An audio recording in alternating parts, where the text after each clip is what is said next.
तो बच्चों last time हमने जो पाठ खत्म किया था वो था हमारे आसपास के पदार्थ शुद्ध हैं। तो आपको आशा करती हूँ समझ आ गया होगा। आज हम नया पाठ शुरू करने जा रहे हैं जिसका नाम है गुरुत्वाकर्षण, पाठ 10 कक्षा 9। अब बच्चों ये जो पाठ मैं आपको यहाँ पे करवाने जा रही हूँ ये मैं नए सिलेबस के अकॉर्डिंग करवा रही हूँ। जैसे कि लोग आप सब जानते हैं कि लॉकडाउन की वजह से हमारे सिलेबस जो है वो थोड़ा सा कट गया है, तो उसके बाद जो कटा हुआ सिलेबस है वही मैं आपको इस पाठ के को उसके अकॉर्डिंग ही करवाऊंगी। तो आप लोग इसे समझ लीजिए। तो इसमें सबसे पहले जो हमारा टॉपिक आ जाता है वो है गुरुत्वाकर्षण, और उसको पहले मैं आपको समझा देती हूँ, फिर हम ये बाद में पढ़ के इसको करेंगे। तो बच्चों गुरुत्वाकर्षण आपके लिए एक नया शब्द होगा शायद, तो पहले आप जान लीजिए कि गुरुत्वाकर्षण जो है वो किस संबंध में आता है। जैसे बच्चों अगर कोई एक बच्चा है एक बॉल को ऊपर से गिराता है तो वो हमेशा नीचे गिरती है। अगर हम छत पे खड़े हो जाते हैं और हमारे हाथ से कोई चीज छूट जाती है तो वो कहाँ जाती है, वो नीचे गिरती है जाके। कोई पेड़ है उस पे कोई फ्रूट कुछ उगे हुए हैं, अगर वो टूटते हैं तो वो कहाँ जाते हैं, नीचे पृथ्वी की तरफ जाते हैं। तो जैसे कोई भी चीज है वो जब गिरती है तो वो नीचे ही क्यों गिरती है, पृथ्वी पर ही क्यों गिरती है, वो ऊपर क्यों नहीं जाती है।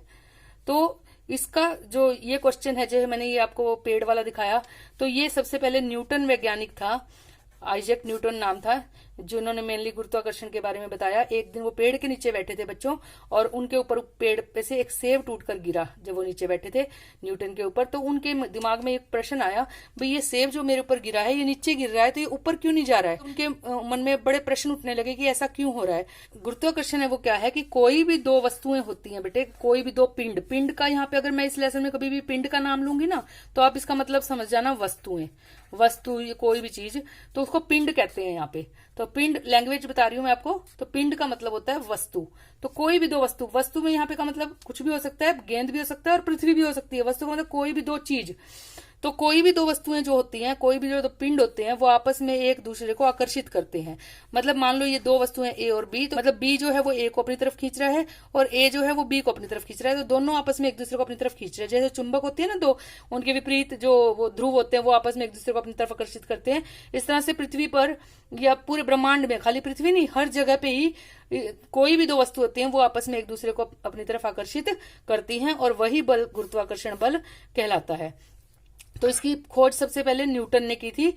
गुरुत्वाकर्षण जो है इसकी परिभाषा बच्चों आप समझ गए होंगे कि गुरुत्वाकर्षण क्या है। विश्व के सभी पिंड मैंने वस्तुएं एक दूसरे को आकर्षित करती हैं, अपनी तरफ खींचती हैं। वस्तुओं के बीच यह आकर्षण बल ही क्या कहलाता है, गुरुत्वाकर्षण बल कहलाता है। बेटे जैसे हमारी डेली लाइफ में बहुत सारे क्वेश्चंस होते हैं जिनके जवाब हम गुरुत्वाकर्षण के ऊपर, मतलब गुरुत्वाकर्षण उनका उत्तर होगा। जैसे कि अगर हम बात करें कि पृथ्वी है, और आप सब जानते हैं कि जो चांद होता है वो पृथ्वी के चक्कर काट रहा है गोल गोल।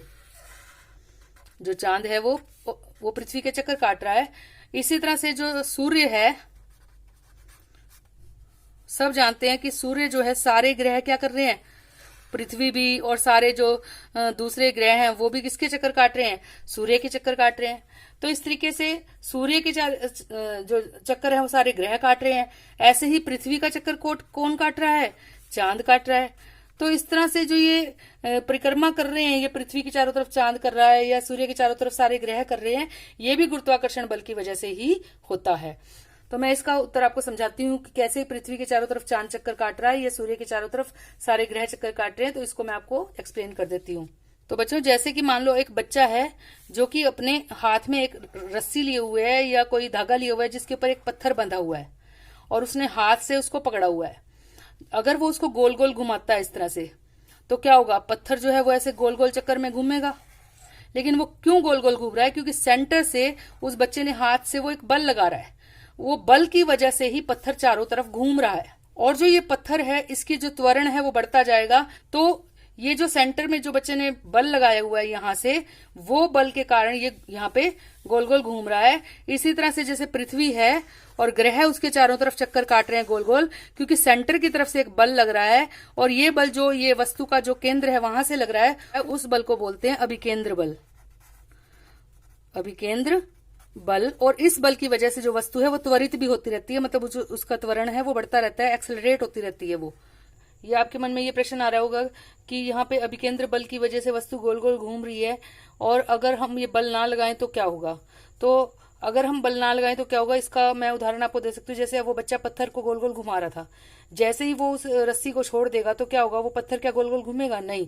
जैसे मान लो वो पत्थर इस स्थिति में था उस समय, और जब उसने पत्थर को छोड़ दिया, उसने उस रस्सी को छोड़ दिया, तो वो पत्थर इधर जाने की बजाय वो इस दिशा में सीधा जाएगा, सामने की तरफ जाएगा, क्योंकि इस पे कोई अभिकेंद्र बल नहीं लग रहा, मतलब सेंटर से कोई इसको बल नहीं मिल रहा है। इसका मतलब क्या हुआ कि अभिकेंद्र बल की वजह से जो वस्तु है वो गोल जो है ये पथ इसमें घूम रही है, और जैसे ही वो बल हट जाता है तो वो वस्तु जो है वो कौन सी रेखा में गति करने लगती है? सरल रेखा में। और वो सरल रेखा भी उस वृत्ताकार पथ की जो पहले वृत्तीय गति थी उसके स्पर्श रेखा में होना चाहिए। जैसे आप मैथ में पढ़ते हो कि अगर मान लो मैं इसको इधर से भी थोड़ा बढ़ा दूं लाइन को, तो एक सर्कल जो होता है उससे जो टच करके लाइन जाती है उसको हम क्या बोलते हैं? स्पर्श रेखा बोलते हैं। तो इस तरह से देखा जाए अगर, तो जो गति थी वो वृत्तीय गति थी पहले, लेकिन अब वो कौन सी गति बन जाएगी? जब बल हट जाएगा सरल रेखा गति बन जाएगी, और वो भी कौन सी डायरेक्शन में जाएगी? स्पर्श रेखा की। अगर मान लो पत्थर यहां होता और तब उसको छोड़ दिया जाता रस्सी को, तो फिर वो जो गति होती वो किस दिशा में होती? इस दिशा में होती, स्पर्श रेखा की दिशा में। जहां पे भी पत्थर को छोड़ा जाता है उसी तरफ वो सरल रेखा में गति करने लगती है। तो अभिकेंद्र बल क्या होता है बच्चों? वह बल जो वस्तु को वृत्ताकार पथ पर गतिशील रखता है। तो ये वृत्ताकार पथ पर जैसे पत्थर घूम रहा था, या ग्रह पृथ्वी के चारों तरफ चक्कर काटते हैं, वह जिसके कारण त्वरण उत्पन्न होता है उसे अभिकेंद्र बल कहते हैं। तो मैंने आपको बताया ये बल जो सेंटर में लग रहा है, तो ये यहाँ पे जो बल लग रहा है सेंटर में, इस बल को क्या बोलेंगे बच्चे? अभिकेंद्र बल। और मैंने जैसे पहले बताया, तो ये कौन सी दिशा में होगा? स्पर्श रेखा की दिशा में होगा। कौन सी दिशा में होगा बच्चों? ये स्पर्श रेखा की दिशा में होगा। तो इस प्रकार से आप इसे समझ गए होंगे। तो बच्चों गुरुत्वाकर्षण के आपने क्या क्या उपयोग देखे, या इनसे आप किन किन प्रश्नों के उत्तर जान सकते हो? जैसे कि वस्तु का पृथ्वी पर गिरना। तो अगर आपसे एक एक नंबर में क्वेश्चन आते हैं इस तरह से, ये सारे मैंने 5-6 पॉइंट लिखे हैं, इन सबका उत्तर सेम है और सबका उत्तर है गुरुत्वाकर्षण बल। ये उत्तर है इन सबका। एक नंबर में आपसे क्वेश्चन पूछा जाए कि वस्तु का पृथ्वी पर गिरना किस कारण से होता है, तो आपका उत्तर होगा गुरुत्वाकर्षण बल के कारण। या सेब का पेड़ से पृथ्वी पर गिरना, वही सेम बात मैंने पहले भी बताई। जैसे आपको चंद्रमा का पृथ्वी के चारों ओर चक्कर लगाना, हमें पृथ्वी से बांधे रखने वाला बल कि जैसे हम पृथ्वी पर चलते हैं तो हम हवा में क्यों नहीं तैर रहे, या हम ऊपर क्यों नहीं है, क्योंकि हम पृथ्वी से ही क्यों, उसके ऊपर ही क्यों है? क्योंकि गुरुत्वाकर्षण बल है।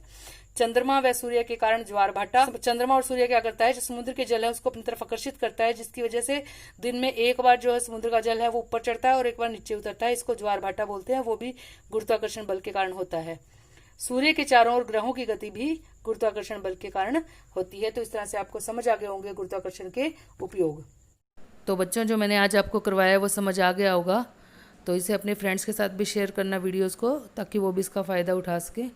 और साथ में बच्चों मेरे चैनल को सब्सक्राइब कर लेना, ताकि आगे की वीडियोस आपको अपने आप ही पता लगती रहें।